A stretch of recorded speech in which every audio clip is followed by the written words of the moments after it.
Habib Soleh bin Muhsin Al-Hamid, lahir di desa Korba Bakarman, Hadramaut, Yaman pada 17 Jumadil Ula tahun 1313 Hijriah, bertepatan dengan tanggal 5 November tahun 1895 Masehi.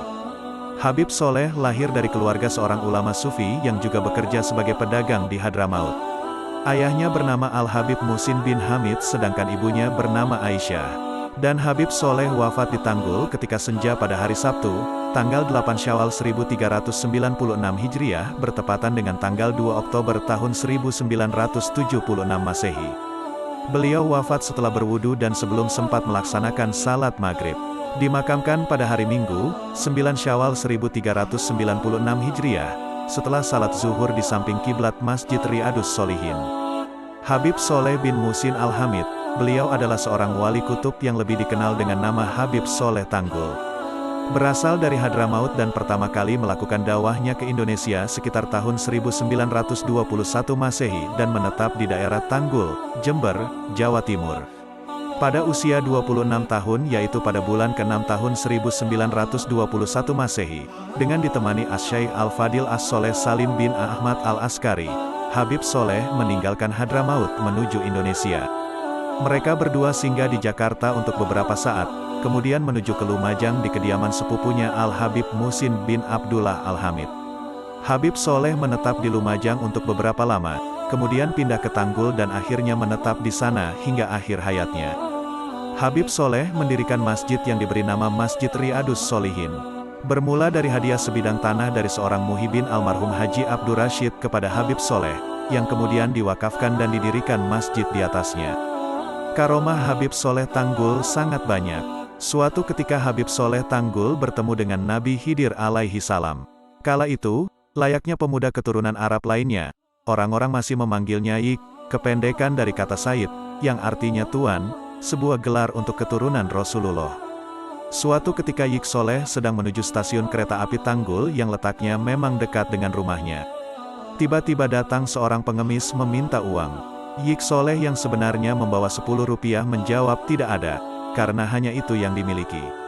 Pengemis itu pun pergi, tetapi kemudian datang dan minta uang lagi. Karena dijawab tidak ada, ia pergi lagi, tetapi lalu datang untuk ketiga kalinya.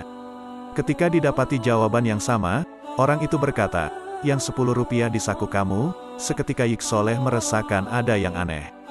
Lalu ia menjabat tangan pengemis itu. Ketika berjabat tangan, jempol si pengemis terasa lembut seperti tak bertulang. Keadaan seperti itu, menurut beberapa kitab klasik, adalah ciri fisik Nabi Khidir.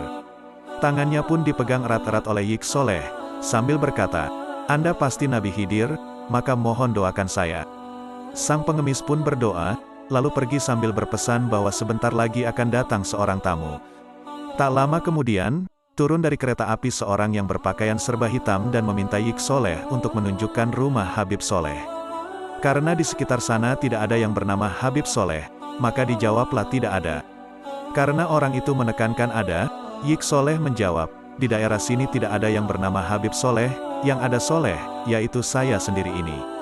Lalu orang tersebut berkata, kalau begitu Andalah yang saya cari. Jawab orang itu lalu pergi, membuat Yik Soleh tercengang. Sejak itu, rumah Habib Soleh selalu ramai dikunjungi orang, mulai sekedar silaturahmi, sampai minta berkah doa. Tidak hanya dari Tanggul, tetapi juga luar Jawa bahkan luar negeri, seperti Belanda, Afrika, Cina, Malaysia, Singapura, dan lain-lain. Mantan Wakil Presiden Adam Malik adalah satu dari sekian pejabat yang sering sowan ke rumahnya. Salah satu bukti kemasyhuran beliau, jika Habib Soleh ke Jakarta, penjemputnya sangat banyak, melebihi penjemputan Presiden, ujar Kiai Haji Abdillah yang mengenal dengan baik Habib Soleh. Terima kasih telah mendengar kisah Habib Soleh Tanggul, semoga kita mendapat barokahnya beliau, amin. Jangan lupa, komen, like dan subscribe-nya. Wassalamualaikum warahmatullahi wabarakatuh.